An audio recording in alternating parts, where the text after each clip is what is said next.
Shut up and sit down.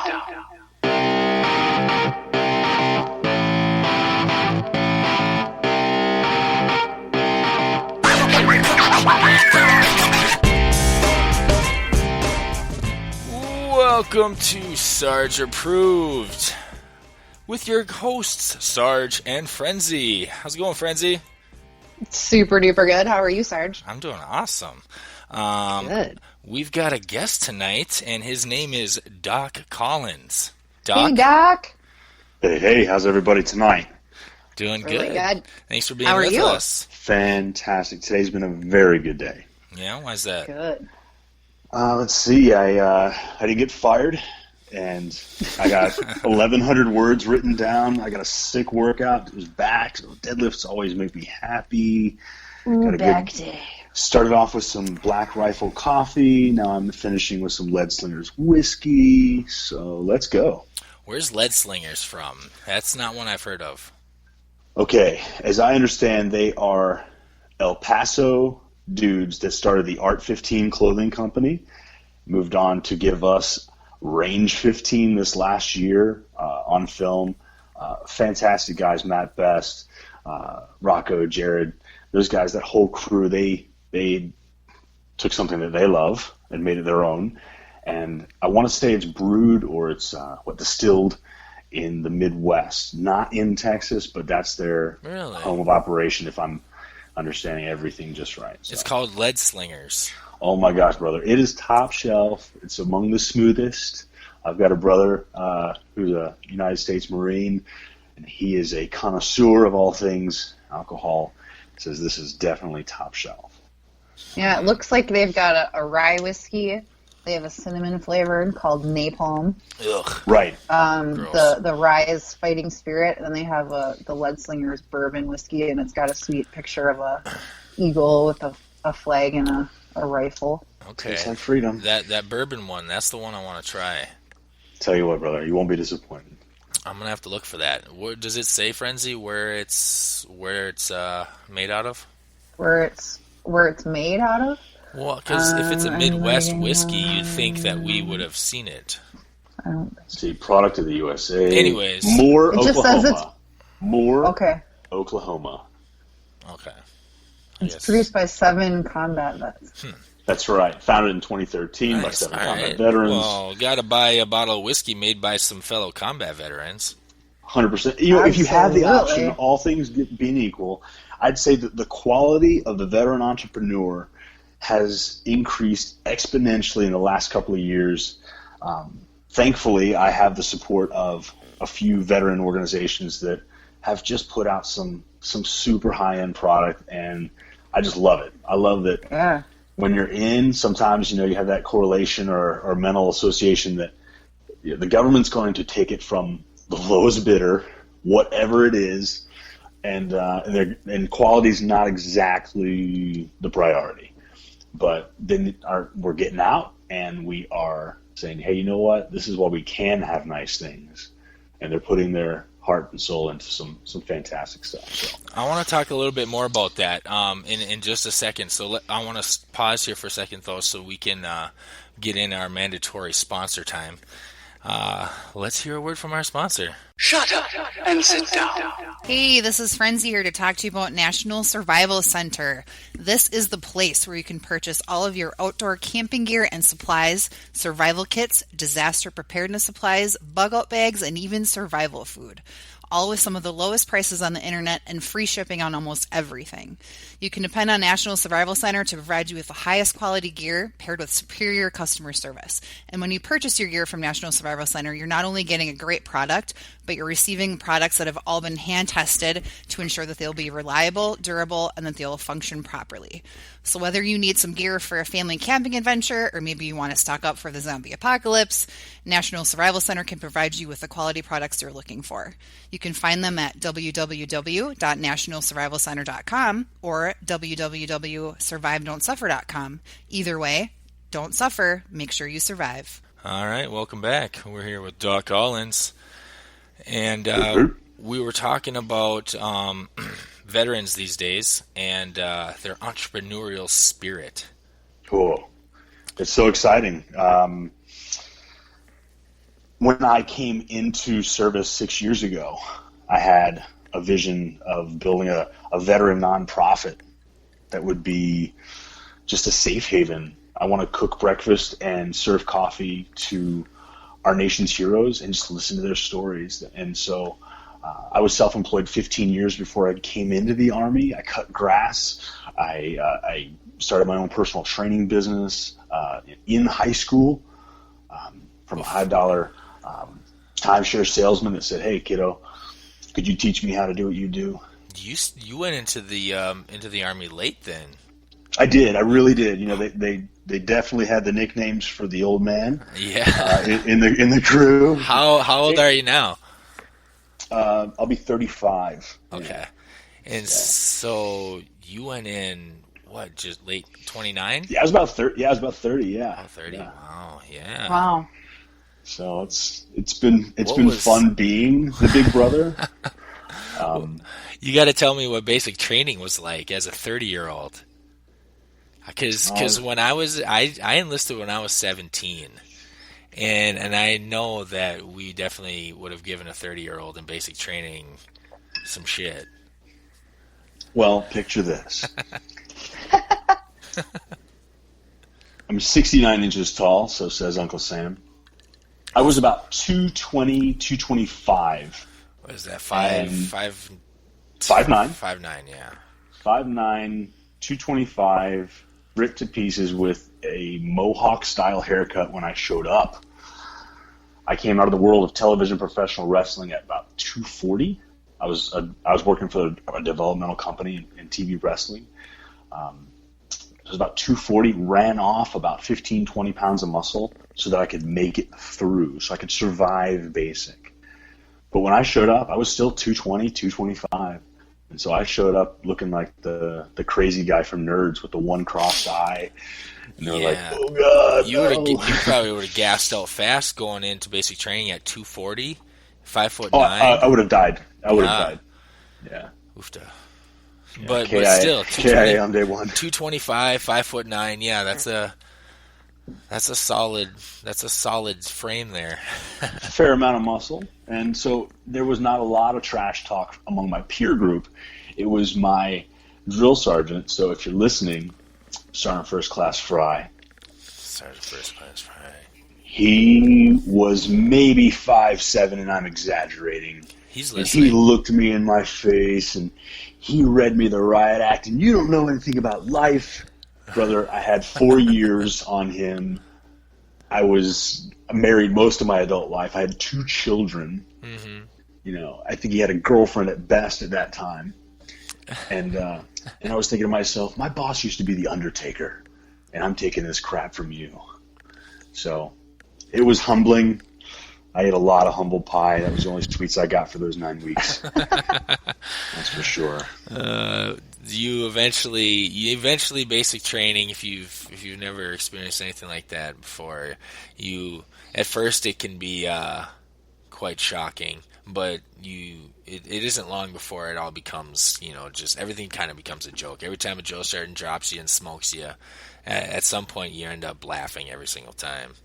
That's right. It gets pretty easy after a while. That's all. And to me, it was just a game. It was just, I was thinking, I would have disciplined you. Your father never spanked you. Your father never spanked you. And I just kept my mouth shut. That was the hardest part, was keeping Not my mouth saying shut. stuff. Oh my gosh. Because I had already built in the old man mannerisms and habits, if you know what I mean. Yes. Kind of happens. I was an old married man. What makes a guy decide to join the Army at 30? What motivated you to do that?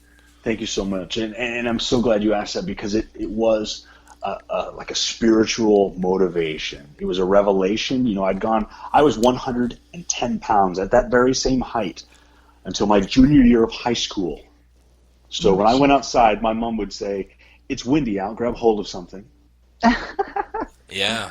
I was so in my head. I was just the smallest guy. And I picked up bodybuilding. My now late uncle was such an inspiration. He was a pro from 78 to 84, just tremendous guy.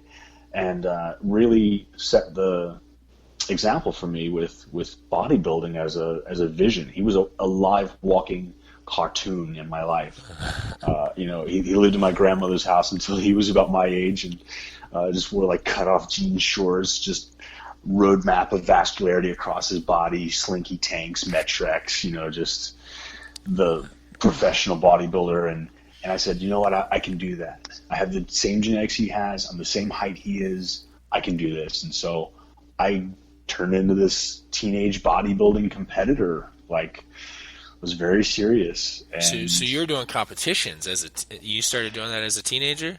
I did, and the first year of training, I must have put on about 30 pounds of actual muscle in a year, and then the next year was even more. And this was all drug-free, but when you go from nothing to something, if you're committed, you're gonna get results, and that's a tip if anybody's listening. And so I just stuck with that. 8 years of competitive body. I haven't been on stage since 2006 now, but I gripped it and ripped it and made a decent living for about 5 years through some tremendous sponsor support through bodybuilding alone. My life was eat, sleep, train, tan, show, and I got picked up by a big name brand for 4 years right out of the gate, and then transitioned smoothly into another big name brand for about 4 years. And, I had a great time, self-employed. I was doing personal training at my leisure for the most part. And I really enjoyed it, but I put it down for a time because being a drug-free athlete, I realized that there were some guys that, they had different convictions about that, and so they were a lot bigger than me. So I took some downtime, and in that time I got picked up by a developmental company for television professional wrestling.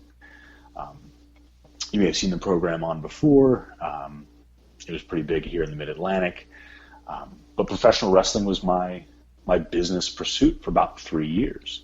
And then I put it down when they consistently told me, hey, you know what? You're just not quite tall enough on your own. We'd like you to be about 6'1", so you can use wedges and lifts in your boots. And I tried that, and I just wasn't as nimble. I wasn't as capable in the ring. And so I said, you know what? I think that's just a decent sign to say, you know what? I'm not going to make it to big television, and this is a lot of abuse on the body. How about I just wrap up my business and move on? And so I did. So 8 years on stage as a subjective sports athlete, 3 years as an entertainer in the ring. I had a black eye every weekend for 3 years straight. I look like a tough guy. Can you say where you wrestled? Who you wrestled for? I wrestled for Vanguard Championship Wrestling predominantly. Now they're a developmental company for a much bigger name brand. Okay, gotcha. I had a few opportunities with those big brands, and the feedback was just consistent. That I just needed to be taller. I had great charisma, fantastic look, and it's so funny. The guys are like, "Oh man, I bet steroids are a big deal in the locker." I'm like, it's not. It's not steroids. I was a natural guy, maxing out the supplements. If you could buy it on the shelf, I was on it. But I have one of the better, in all humility, one of the better looking bodies in the Mid-Atlantic in this division. And the big thing was alcohol and painkillers. That was the big thing in the locker room. It wasn't. And then I moved into a community where that's another big hit. But so my younger brother, who's 5 years my junior, he graduated high school on Saturday, much like yourself. On Sunday was on the van to Paris Island. And he did 5 years in the Corps. Mm-hmm. And he had a rough go. He had a tough couple of deployments. And I watched him struggle to get professional and personal traction in his transition. He did not have the help he needed. If you have a younger brother, you're the only one that's allowed to beat them up, right? I've got two younger brothers. So when you hear that they are in a foreign country getting shot at, getting blown up, they're being attacked, it's not for fun. And I was a super long-haired, self-employed, patriot, but I never saw myself in uniform. Like when I got my tattoos, you had on long my hair, Doc. You had long hair. Oh yeah, my hair was longer than your girlfriend's, and I was fake beating the hell out of people. Was that a wrestling thing? Yeah, well, much of my adult life, I had long hair that was either platinum blonde, platinum bleach blonde. I mean, I thought I was Ric Flair for a while. I can't picture you with long hair. That's awesome. Oh yeah, You might need I'll to send you the find a picture screenshots. of that. Yeah. Yes, I was just gonna say. And I know that the big thing when you get out is to grow the beard, because you want to look operator as hell when you're out. And be like, oh God, is he special forces now? Out of the military? But I'm not that guy. I'm gonna grow my hair out long and do like it's all salt and pepper now. It's gonna be a completely different look. But oh yeah, bro. And when I saw that with Michael, with my brother, I just said, you know what? I have these physical gifts. I have the ability. I need to use. I felt just like a call. I mean, you could get spiritual with it or whatever, but I said, you know what? I felt a responsibility, a patriotic responsibility to use my physicality in a service capacity. And so one of the guys that I talked to was a chief warrant officer at a local base, and he said, hey, you know what? Why don't you go combat medic so that you can, transition smoothly into a number of different arms of health care when you get out, Not every job translate. I was talking MP, infantry. And this is a friend of yours, right? Yeah. See, you're lucky that your recruiter was a friend of yours and not just a recruiter trying to get a recruit. Because I got the whole spiel with, oh yeah, this is an MOS that you can definitely use in the civilian world, and that wasn't the case at all. Go ahead. Sorry, I interrupted. No, it's okay. No, the friend was simply that. He was a friend. He was not in recruiting. He was an officer. And he made the suggestion. Oh, okay. Gotcha. When I went to the recruiting office, they thought it was a joke because I'd come in after the gym. I'm wearing tights and a tank top. I'm ripped to shreds, and I go, I'd like to join the Army. And they think, oh, my God, who sent you in here? Did the Navy down the hall send you in here? Are they pulling out like, get this freaking guy? And I'm like, no, I have a family, and my wife just had our second son, and I'm looking to serve. And they're like, oh my God, this guy's like, who sent Sergeant Slaughter in here to join the Army today? So right. They did. They really tried. They wanted to give me a job that was available now, and I was stuck on 68 whiskey. I could remember that because I was like, whiskey, 68, I can do it. What was 68 whiskey? That's the MOS. That's for the combat medic. Yeah, okay. And so they were like, how do you feel about ophthalmology? And I was like, I'm not signing anything unless you got this one thing, because this is the only thing the guy said is good.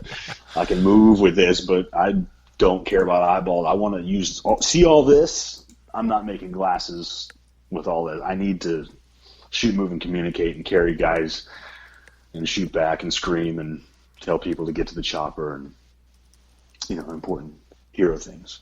So I moved into the Army at 30. And, I mean, but combat medic, I mean, you had never worked in the medical field before, correct? No, but I had a cursory knowledge of anatomy and physiology. Being a physical trainer, I'd been a certified trainer since 2002. I'd worked with a broad spectrum of clients, and I had a heart for people. I was the helper. I was the Boy Scout. That was me. And so that job really, when I read the job description on all the websites and the flyers, I was like, hey, I could see myself doing that. So I was a quick study. I did well on the NREMT, first time go. And, when it came to the field training exercises, I was like, hey, you know what? I'm a 2-time go. I can hit an IV on a guy doing 40 miles an hour in the back of a Humvee on a dirt road on no sleep. Okay. Let's go. Yeah, IVs are not an easy thing to put in. Being compassionate with your patients. And now I work in pediatrics. That's the mode that's the op tempo I'm in now.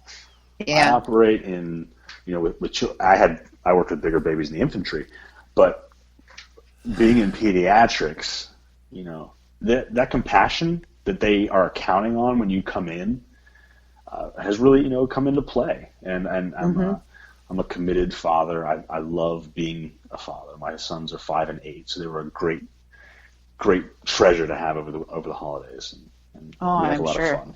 Yeah. When's your birthday? Random question. End of May. End John of F. Kennedy May. and I share the same birthday. Okay, so you're a Gemini. I'm a Christian man. Still, you're a Gemini.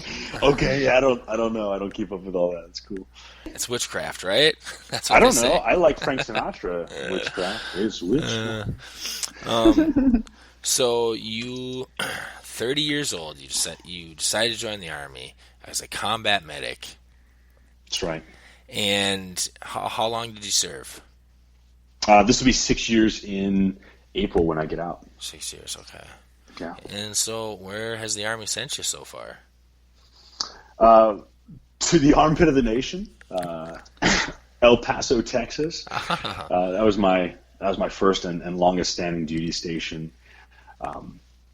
Just love the infantry world. I was able to be the medic and trainer for Cav Scouts, infantrymen, and 4-6 infantry was as good as it could be. They were good at what they did.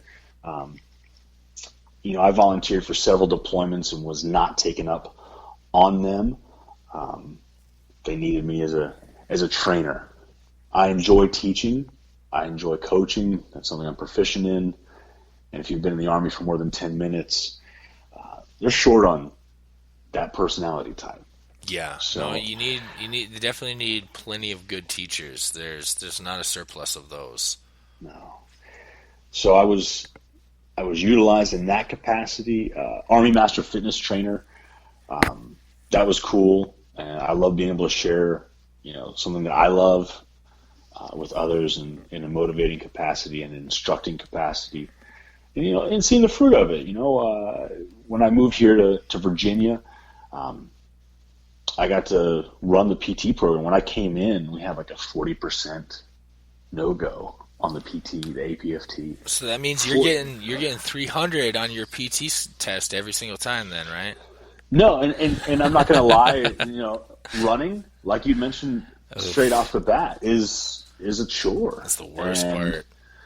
Push-ups. How many push-ups did you do, Doc? All of them. No problem. Sit-ups, I got you. We were just talking about that, Chuck Norris. You got a six-pack? Yeah, I got you. That's fine. But then the run was a challenge. But you know what? When I took over the PT program, we went from 40% no-go to we had 2 failures. Nice. In that time from PT to PT test, and it was really gratifying to be able to deliver that to the medical company. And that's awesome. We're saying so long to the one of the best sergeant majors that I think any soldier could have hoped to have. He's going to retire, and talk about one of the salt of the earth human beings, and he truly cares about his soldiers. And he makes it super clear. He's extremely motivating, but he's firm, but he's fair. But he's going to be retiring this March, and I know the Army will be sad to see him go. Sergeant Major Allen. Sergeant Major Allen. Cool. Thank you for your service. 100%. Yes, thank you. And how much time you got left? Months. And I tell you what, it's exciting. I want to get into a little bit of what's happening in the interim, and then when I do take off the uniform that one last time, I've got leave. And it wasn't until my senior NCO just reminded me, hey, Doc, you got to sort out your leave before you get out, or else you're just going to lose it, or you're going to sell it back to the Army at nickels on the dollar. I was like, oh, my leave, that's right. And so I checked my LES and I go, holy smokes, I got 53 and a half days of leave to burn. Nice. And this is Thanksgiving time that I'm making this revelation. So I've got some chunks of leave, so much. Guys, I'm so excited.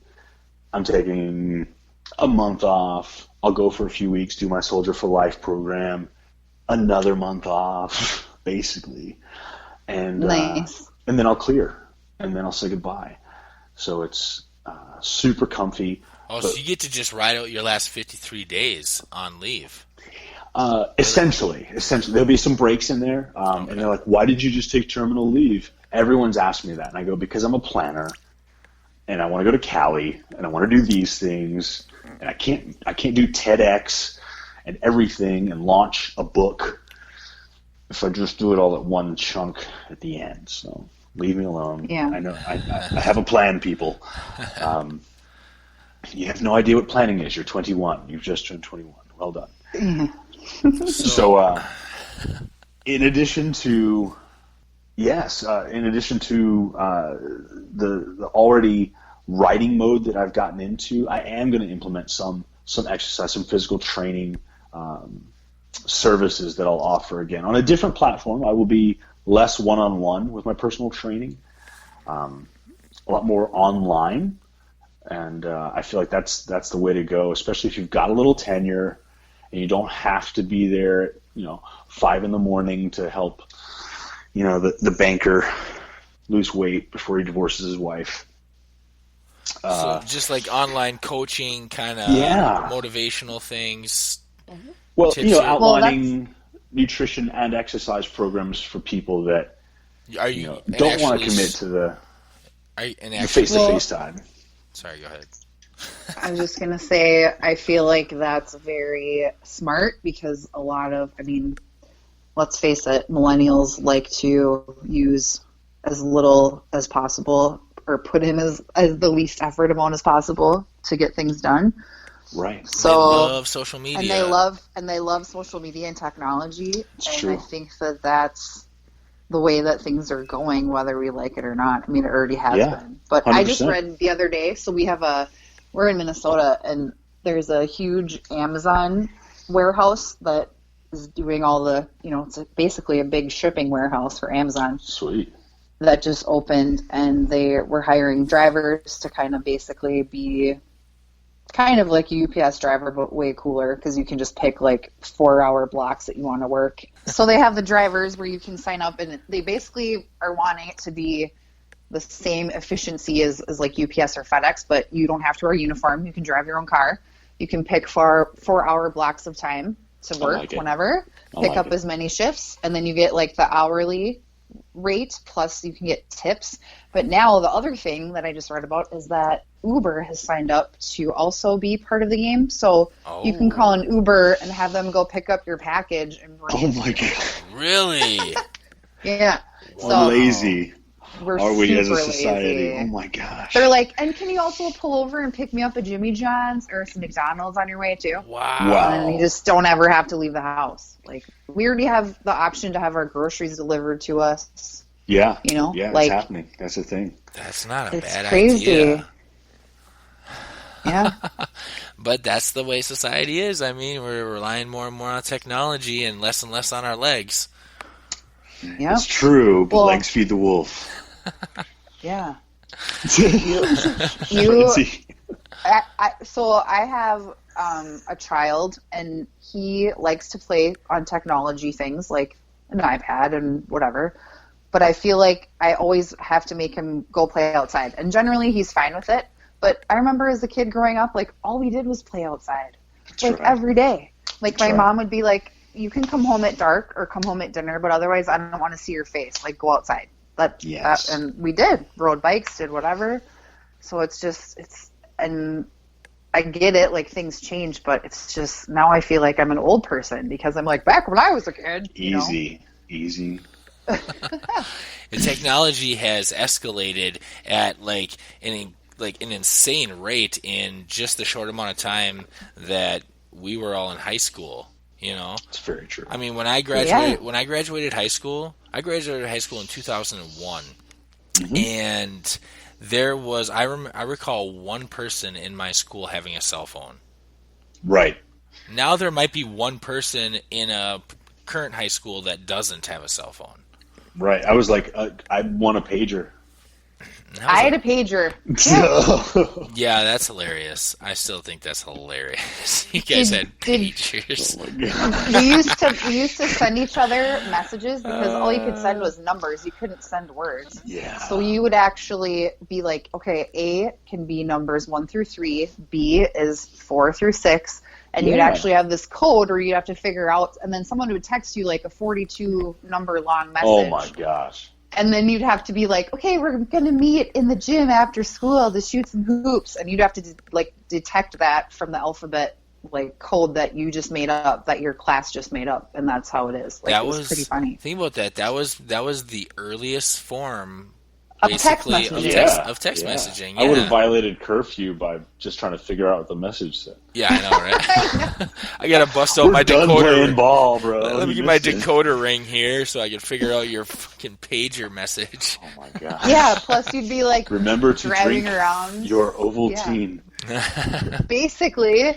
But you then need to be driving around at when I was 16, and we'd be smoking cigarettes and being so cool. Wow. And you'd be like, oh, Jimmy paged me, pull over. And then you'd have to find a payphone. That's right. And then text them back via your number code that you have. Yeah, it's holy just so smokes. funny. Try to find a payphone Yeah. nowadays.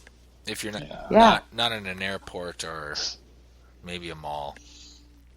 Yeah, even the malls, they're gone. So, Doc Collins, you are. Let's cover a little bit of what you have all going on here. You're a veteran. Cool. You are an author. He's not a veteran yet. He's still current. He I'm in will that be a mode. I have veteran. not shaved in a few hours. Okay, so you look like feel a it. veteran right now. Yeah, that's right. So you're an author. That's right. It's fantastic. It's so great. What's your rank right now? What's your current rank, soldier? Oh, I'm a sergeant, a promotable specialist for the Army. So I guess a corporal So you're class. E4 corporal. Cool. Okay, roger that. I'm just so you know, I am your superior. That's why they call me Sarge. I was a sergeant. 100%. I'm sitting at parade rest. Okay, so you're an You author. just had to throw that in there, didn't you? Gotta. You're an author. You are an athlete. You've been a fitness consultant, fitness trainer, That's right. and you were a wrestler. You That's were right. Bodybuilder. bodybuilder. Yeah. A competitive bodybuilder. That's right. What else? Am I missing anything? You know, I'm really comfortable in the mode that I'm in now, moving to the point where I can say I'm actually more brains than brawn.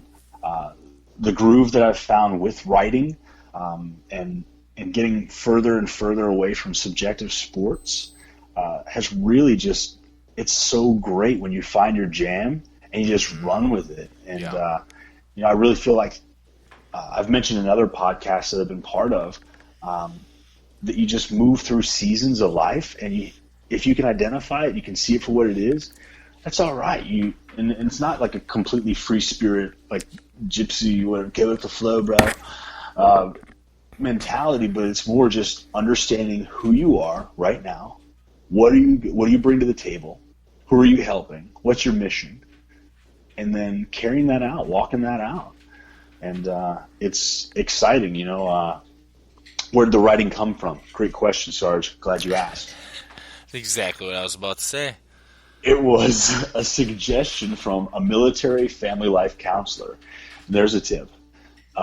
If you are in a weird way or your life doesn't always track or make a whole lot of sense, please talk to someone. But who? Well, in this case, it was a resource that I didn't have to utilize mental health or behavioral health services for. It was a free resource. I think every branch of the service has a version of the Military Family Life Counselor, the MFLAC, to help you talk stuff out, that sort of thing. And you get excused from duty for it without it counting against you or going to your commander and that kind of thing. Now, and to not beat around the bush, because you're beating around the bush a little bit when you say your life isn't tracking, things are feeling a little off. Like, this isn't just, I don't know what I want to do for a career. This is... No, I mean relationship stuff. I mean family life stuff. I started the Army married to one woman, and then she moved back to Virginia while I was still stationed in Texas, and so then I fought hard for 18 months to get a compassionate reassignment to Virginia. I came back happily married to Virginia, to a different woman that I met from Alabama, and we started our family, and it's tough, those those seasons of life, like not just the good stuff, but also the hard stuff. And I hope a lot of that is translated clearly through the books that I'm writing. But the suggestion came from the Military Family Life Council. They said, hey, obviously you've got the stress thing worked out. You can go to the gym and you kind of just take it out on that. Have you got a creative outlet, an artistic outlet to deal with your romantic, idealist expectations, unmet expectations, etc., I think frustrations? I said, what do you mean, like Taylor Swift, like writing songs or something? And he was like, well, if you can sing, great, but do you think that you could write like you speak? I said I could try. And so I sat down and I just started writing this scenario out, and then it just mutated. That's the best way to explain it. This scenario of boy meets girl just turned into a whole story. It was a book before I knew it. And then the characters became very, very real to me, and I was able to find a way to attach real life stories and emotions and things that they have value. Feelings are meant to be felt, not followed, but they have a place and they have value. So I was able to kind of give it life within the inner working of these characters. And then it expanded into a 5-book series that I'm very excited to be simultaneously writing 2 through 5 of right now, after having just completed the first installment that's now being edited for release next month. Awesome. And what is the title of this series? The first title will be 1,300 Hours. That's the launching title of the first novel, and then they will be successively 1 hour next. So, okay, 1,000 points to the person that can name the next book. So it's going like the first one starts. The first one starts at 1 p.m. in the afternoon, and the next one starts at 2 p.m. and so on and so forth. It's not like the program 24. No, I don't mean it like that. But Okay. 1,300 hours is, you're talking about military time, right? Exactly. 1 p.m. That's right. Okay. So the significance of that is fleshed out in the story. And then in the next book, 1,400 Hours has a different significance. We don't want to give away any spoilers or anything. I wasn't trying to do that. I'm not. It's okay, but that's how it came to me with the title of the series. And then 1,700 Hours is what? It's 5 o'clock, it's quitting time. It's a good place to stop. Nice. And so right down to the layout of the cover photograph. Except you were only working about a half day there, brother. Quitting times 5, but starting times 1. It's a different right. Yeah. I'm just. It's a significance of each book that's attached to those specific time slots, and so that's really cool though, because I mean, obviously you're very well spoken. Just talking to you now. Oh, you're so great. But I think that's awesome that the counselor that you spoke with gave you the idea, to have this kind of creative outlet, and that you found something that you're passionate about, but it also is, part of the military thing that you experienced. So you get to share that with other people who have experienced it or maybe haven't, but it's just kind of like you get to kind of keep moving in down the same road as the thing that you're passionate about. It was the military, it was doing that, and now it's this, and that's really cool that you were able to find that. Yeah. Especially all the different ways that you're branching this whole thing out, in a lot of different directions. I'm really interested in hearing more about the work you're doing with soldiers and them transitioning from active duty life to civilian life. Absolutely. The book by genre is a romance novel, but truly, at its core, it is a love letter to the veteran and milspouse communities, because it shares the life and the experiences of two people from completely different cultures and backgrounds. The male protagonist is super baseball, pro sports, and civilian, and the female protagonist is the one that actually shares the military medical experience and perspective, complete with PTSD, sleeplessness, moral trauma, a canine MP, service dog, the whole thing. And, very cool. And they're both equally a mess. And so I hope that translates and the readers will go, oh my gosh, this is what a civilian and military service member relationship could look like. Or they are a part of that and they go, I can identify with so many of these points. Yeah, or even if they can just relate to one or two of them and it helps them. I mean, that's a big deal. It is, and that's really my heart behind it. And so it's, again, you attach a mission to that. And so to come back to your statement, Sarge, my work with soldiers, my mission, is greatly influenced by my younger brother with transition. In regards to transition, I work with a consultant with Gallant Few. Gallant Few is a nonprofit of veterans, for veterans, to provide mentorship and guidance for the transitioning warrior. They are the parent company or organization, the umbrella over several different branch-specific nonprofits that help their specific brothers and sisters in their transition. I've had the fortunate opportunity of working closely with Nick Kumlatzos of Raider Project. Carl Monger himself is walking me through my transition out of the Army. And these are huge, heavy hitters. Raider Project is based out of Carolina, and I had the honor of attending their first veteran transition weekend this last year.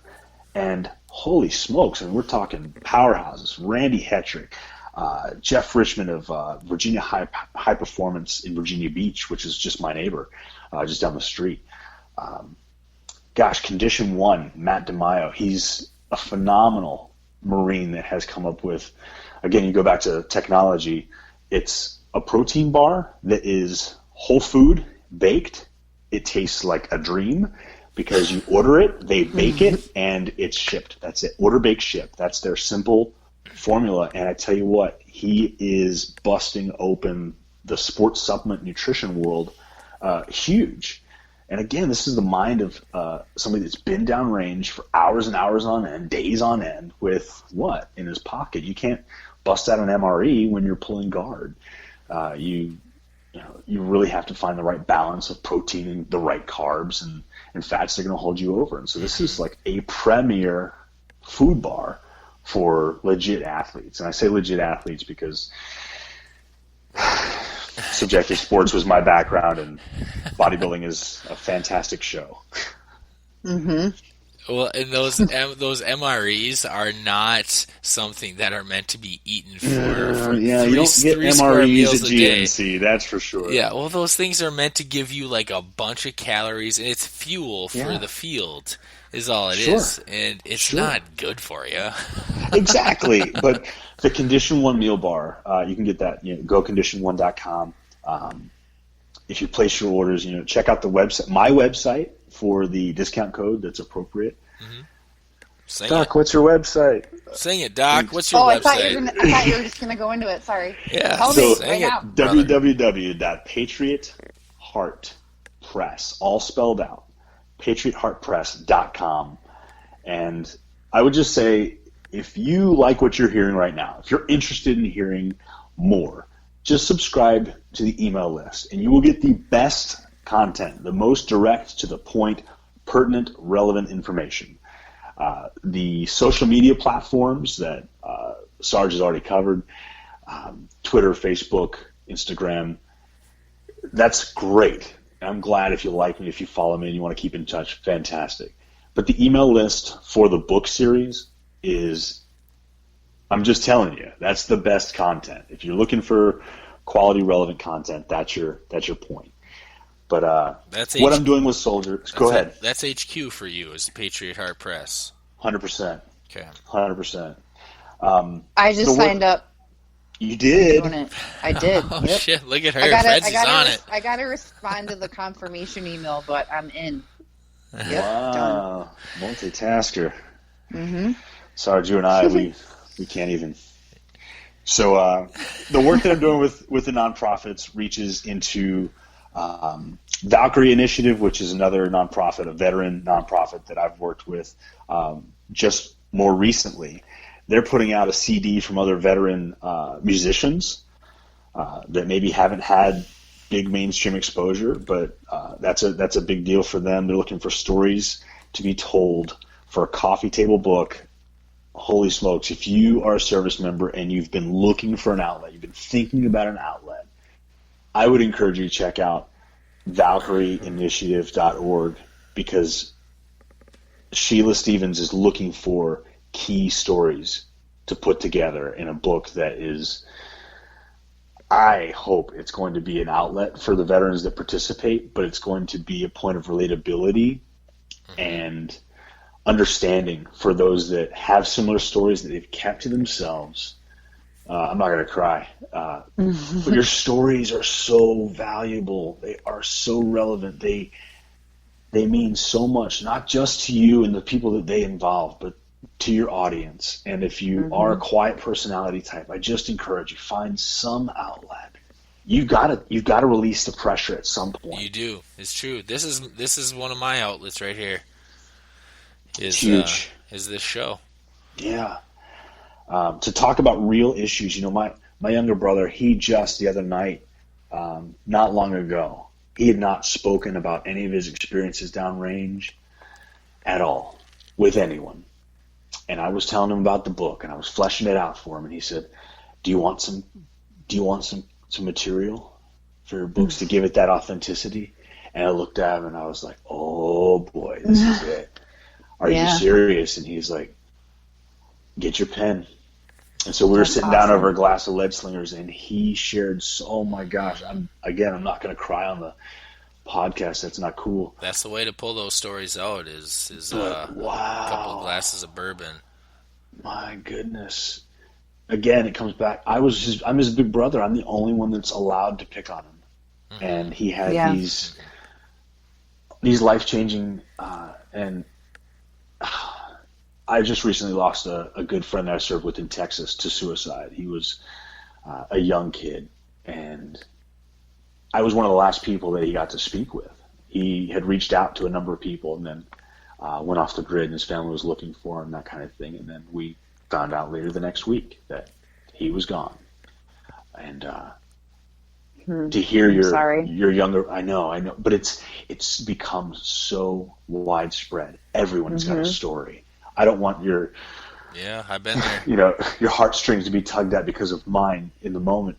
Just anyone I know knows somebody or was affected by somebody that checked out ahead of schedule, and it's just so terrible for the people that are left behind. So if you're listening to this podcast right now, from my heart, I don't know you, but if you've put on the same uniform I have in some form or fashion, if you've worn the same flag on your shoulder, if you are even thinking about hurting yourself or someone else, reach out. Look at Gallant Few's website, gallantfew.com, and they have the Spartan Pledge.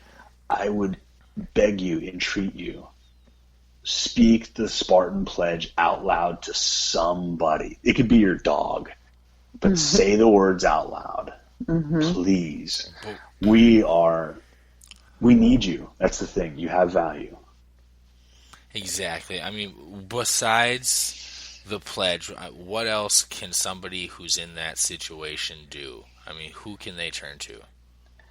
If they feel like there's nobody that they can turn to, nobody that's in their immediate life, their friends or their family or their loved ones, sometimes it needs to be somebody that they don't know, a complete stranger.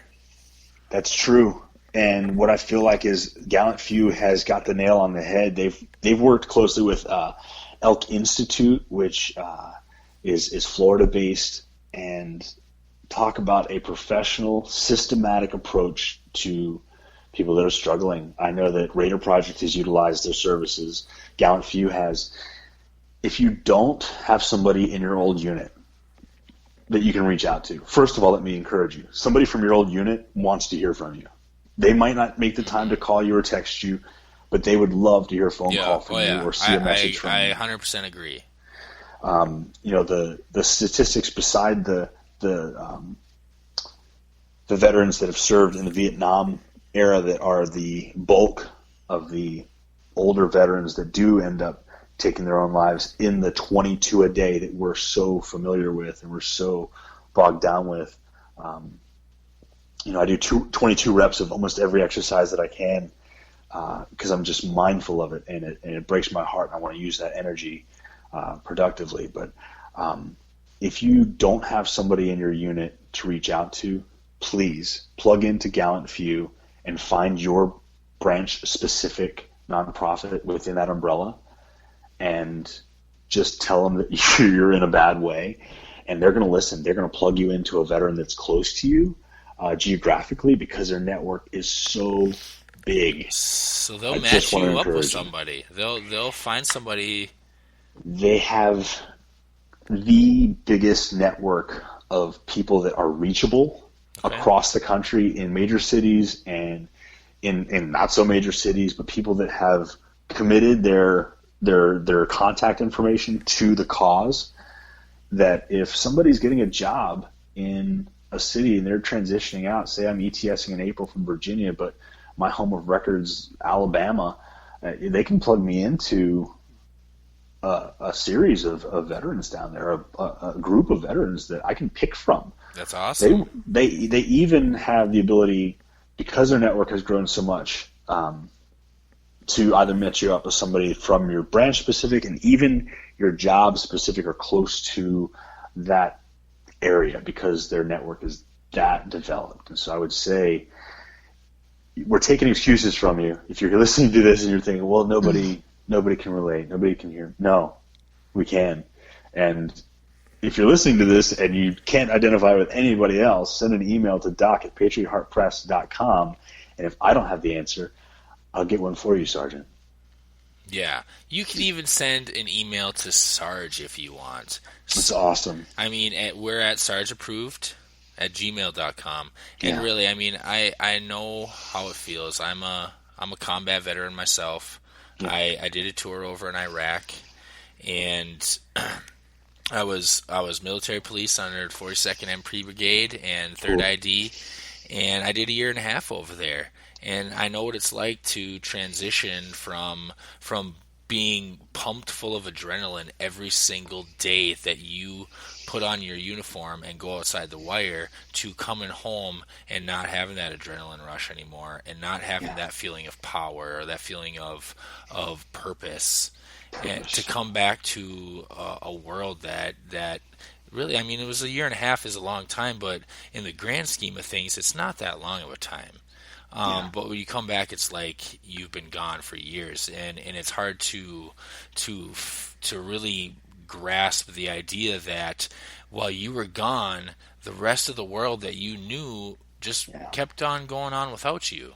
Yeah. And it's a hard thing to kind of get your footing again and transition back into being a civilian again and just being a normal person. It's not an easy task, and it takes time, and if you don't have somebody to talk to, somebody you can lean on, it takes that much longer, and sometimes you never come back. That's right. And so I agree. Having somebody that you can turn to, and sometimes, take it from me, you can't always. Everybody's different. Everybody handles the situation, being deployed differently. Some people, everything just rolls off their back. Some people, it affects them on a way deeper level. Everyone's just different. 100%. But sometimes it's easier to talk to somebody who's a complete stranger. And in my case, I feel I'd like to talk to, I always wanted to talk to somebody who was a complete stranger who I didn't feel didn't know me that well. I felt more self-conscious trying to open up to somebody that I'd known my whole life. Sure. but I also wanted that complete stranger to kind of have an idea of where I was coming from. I wanted them to have served, and not necessarily have to go through the same situations I went through. No. But to at least, have a basic understanding of where I'm coming from. Not just, some guy who's been a psychiatrist his whole life and never actually served or been through any kind of traumatic type situation or know where I'm coming from. You know what I mean? But everybody's different. Absolutely. So, Right. definitely, I agree. You have to reach out, and it can be difficult. But if you don't do it, then you're basically just giving up. Well, I think that's why what you're doing, Doc, is important, and I'm proud to have you on and be talking about this because I feel, and I've never served, I don't know what it's like, but I'm a compassionate human being, and I love people as well, and I think that just talking about it makes people think about it, whether they have something in their life that they can relate to it or not, but I think that it's powerful because it's not that people don't want to talk about it, they just might not know how to, and that's, I think, one of the hardest parts about it is it's not anything taboo, Right. but people sometimes just don't know how to bring it up. So Right. I think that it's Right. it's really, really awesome to have, this opportunity to talk about it. Yep, and the people need to know, soldiers, especially, maybe the younger soldiers who are coming back from being overseas, being on deployment, and they have maybe an idea in their head that talking about their feelings and getting out of that mission mode, that you're a pussy if you go and you have to talk about your feelings to somebody, and that is not the case. You know what? There are worse things in life to be, and if you have to move if you cross over into death, then how are you able to really defend against that? Get the help you need. Come hell or high water. If you are at that point, you stand out in the street and shout at somebody, get somebody's attention. Yeah, I have Right. a lot more respect for somebody who has the bravery to face what they're dealing with and talk to somebody and try to figure it out and try to get their mind right and transition. 100%. Instead Right, of and just have the giving up. opportunity to be happy or somewhat happy, Yeah. at least try. You know what it comes down to is actually getting our attention off of ourselves, because can we all agree that suicide itself is a selfish act? Oh, absolutely. Because it's not you that suffers. I mean, usually the means are maybe perhaps quickly, but everyone that knows you, loves you, cares for you is affected exponentially longer than your death experience, and Absolutely. It's a selfish act. And anyone that has attempted suicide would probably nod their head yes. I'm not in that place anymore. I can look back and I go, yeah, that was just a me thing. That was a me moment. But if we are able to attach ourselves to a mission that is others focused, and you brought me to my end point. I'm not sure what I'll end with anymore. But the take home for this, folks, is to plug in, help others, be the best you that you can be, but realize that it's not always about you. Exactly. Beautiful Yep. words, Doc. Beautiful I words. agree 175%. That's a lot of percentage points. I know. That's that's some good stuff. I don't even know if that. I got to do the math. Carry the 9. You can't quantify that. Good. You can't No, don't check the numbers I can on- say whatever percentage I want. Don't check the math on that one. Just Sure. let it ride. Just let it ride. Mm-hmm. I want to touch on a few things, inspirations and directions that people can maybe go. Okay, I want to give people hope on the way out the door. I want to let people know that early inspirations from the veteran community. I think that the veteran community itself is really rising up in the mainstream. We are creating celebrities with you have Noah Galloway. What he won Dancing with the Stars. Talk about taking excuses away. You have Rudy Reyes, who played himself in the HBO special that documented his team's experience being tip of the spear when we moved through Iraq, and was just such a pillar for everyone that was able to meet him or experience his energy at SHOT Show, VOW, the Veteran Outreach Workout hosted at Warhouse Gym in Reading, Pennsylvania. Rob and Dana Lynn Bailey, what's up? But Rudy guys? Rea is just a tremendous ambassador for TRX, for Condition 1, just so many. And he's gotten real with me and said, hey, you know what? There's a dark side, but I just keep my attention on others. I focus my love on helping my brother, and guess what? It takes care of me. And I love that mentality, and it's so infectious. And I hope that more veterans that are able to attach themselves to those virtues would share that. Ramsey Supply, they make all my wood frame sunglasses. So if you see me wearing some cool sunglasses on Instagram posts, that's where you get those from? I'm definitely going to check those out. Some wood frames. Nice. They have the best philanthropic business model. They take a portion of their proceeds, and in 2-month increments, they give a fantastic percentage, like a significant percentage of their earnings to a nonprofit that the customer base gets to choose. And they've had some great veteran nonprofits they've supported. Really? One More Wave.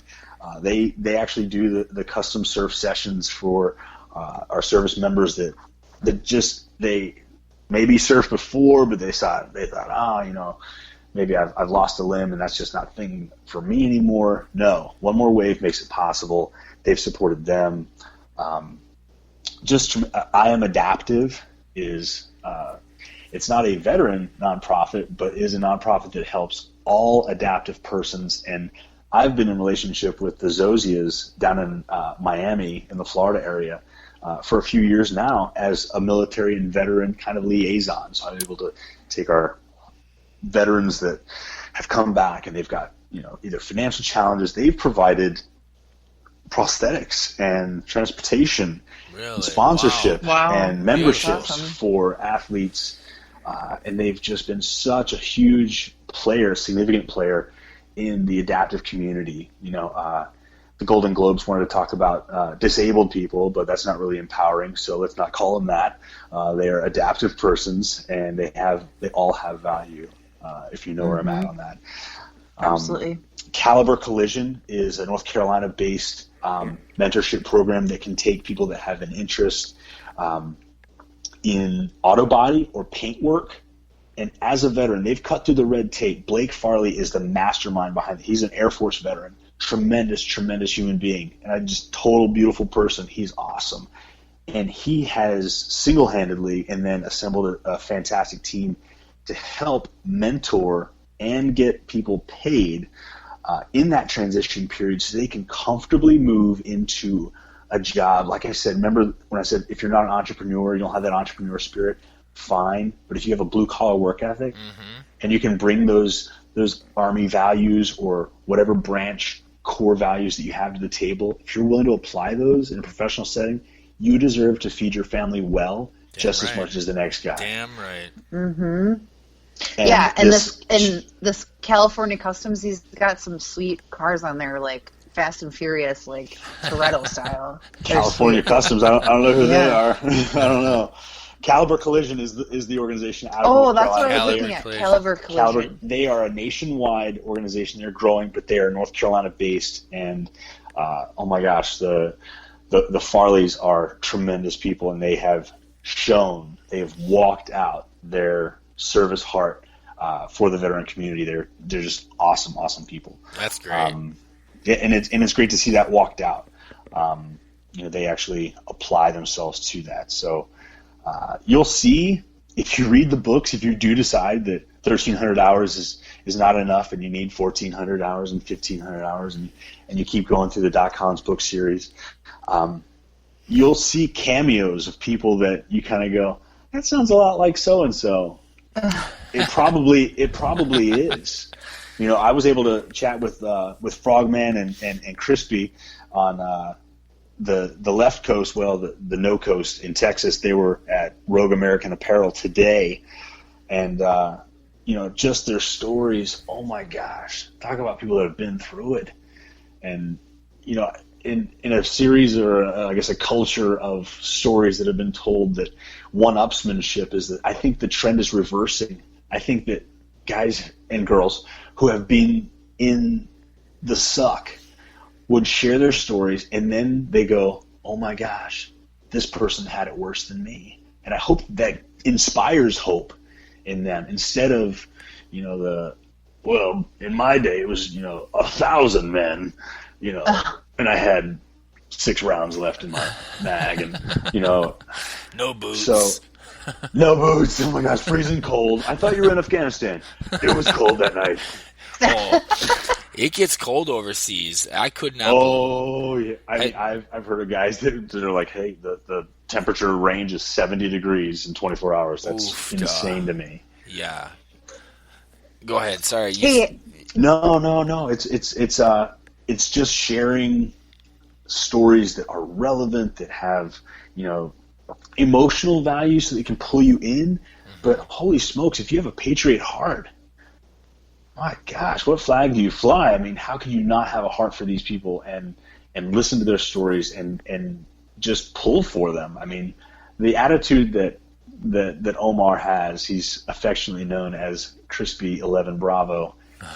Tremendous human being. Infantry. His fighting spirit is unmatched among people that have endured what he has, and his self-image and his ability, again, to keep the focus off of himself and on others. He does what he does. He overcomes through fitness feats and through his wit and humor in a way that inspires others that maybe haven't experienced what he has. I mean, he fought with the docs for over 2 years over his leg, and he was telling the whole time, take the leg, you're not getting it. You haven't made it better. I can walk, and you said I couldn't walk, but that's not enough. And so they finally took it this last year, and his attitude, his resilience is just awe-inspiring. So to be in close contact or be in communication with individuals of this caliber, a Todd Love, my gosh, talk about a triple amputee Marine that grips it and rips it. He just proposed. They just got married this last year. His wife is also adaptive. She has specific needs. She uses crutches, I would say, most of the time. And the two of them, you'd think, oh, do you have live-in help? No, they help each other, and it's just beautiful. He's like, when he proposed marriage, he's like, I would have taken a knee, but I didn't have one. They're just great people. Their attitudes are tremendous. And that's just badass to me. He's a badass. Isn't it? Total badass. They're card-carrying badasses. 100%. Can't take anything from them. So. Oh. Love it. So fun. Folks, thank you so much. You guys are awesome. This is probably a good time to wrap it up. We're over an hour here. Glass is empty. Glass is empty. Yeah, it actually is. Doc, thank you so much for being with us. And let's tell our listeners real quick again where they can find you online. You got fantastic. The Patriot Heart Press. That's your HQ. That's your headquarters. That's where you can 100%. find all your stylings. The heart of Doc Collins. That's right. You're on Facebook, Doc Collins. Yep. You're on Twitter, at Real Doc Collins. Yep. And what's your Instagram?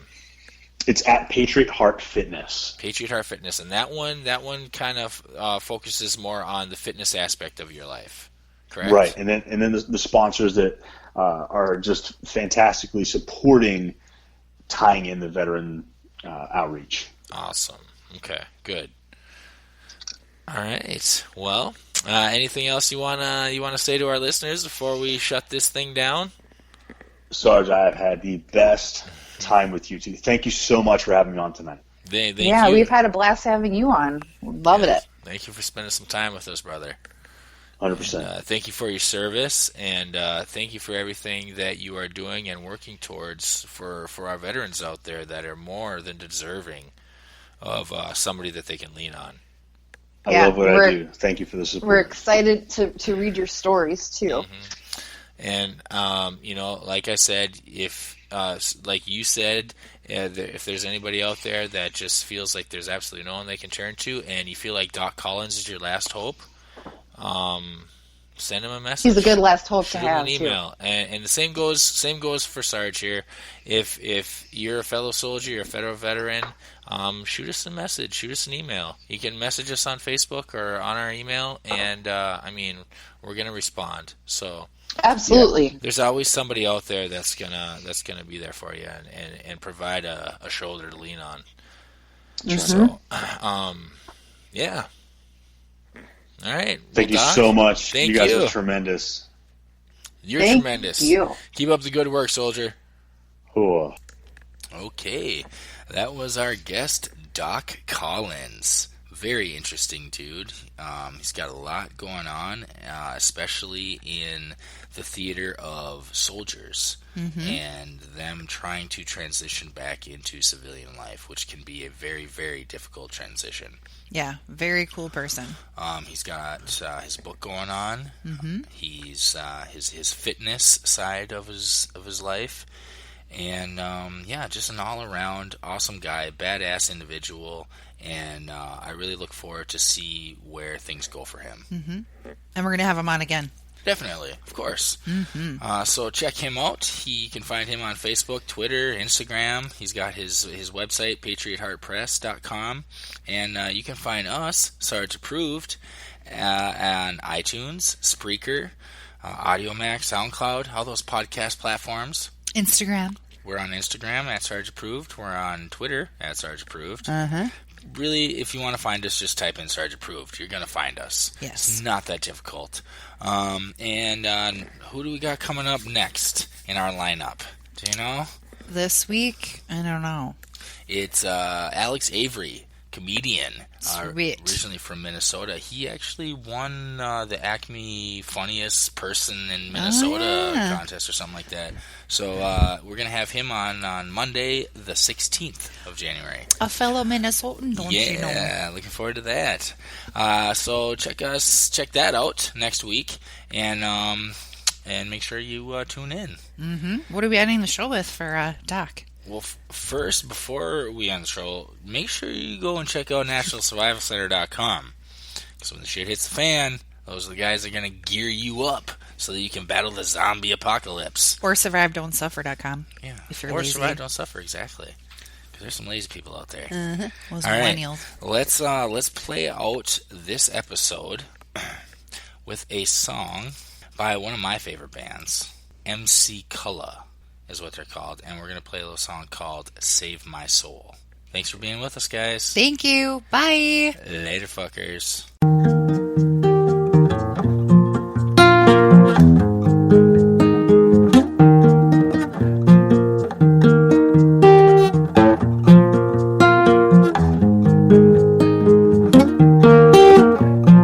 Pour me some water to wash the fire down.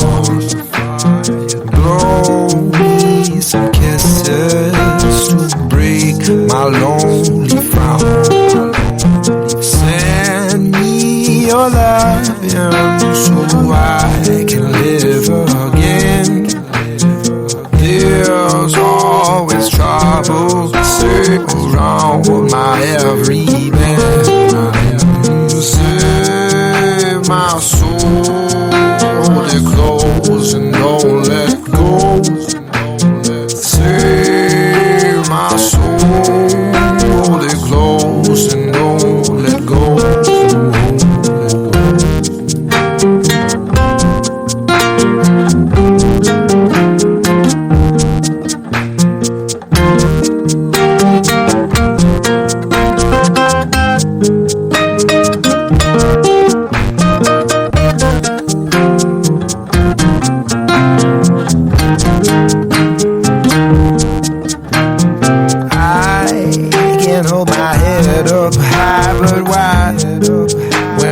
Certainly die. But when I breathe on my breath, it's only done to prolong my death.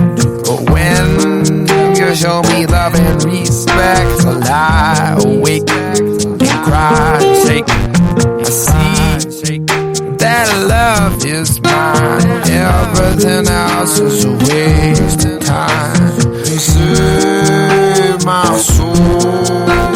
it goes and don't let go.